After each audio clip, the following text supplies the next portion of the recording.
ইন্ডিয়ার জয়পুর, রাজস্থানের রাজধানী জয়পুর, সেই জয়পুর টেক্সটাইলের একটি বেডশিট আজকে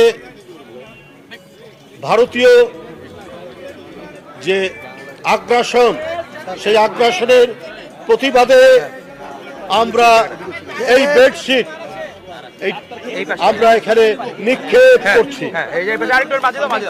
ভারতীয় পণ্য, ভারতীয় পণ্য বয়কট বর্জন, ভারতীয় পণ্য বয়কট, দিল্লি না ঢাকা, দিল্লি না ঢাকা, আপোষটা সংগ্রাম, ভারতীয় পণ্য, ভারতীয় পণ্য বয়কট বর্জন, ভারতীয় পণ্য।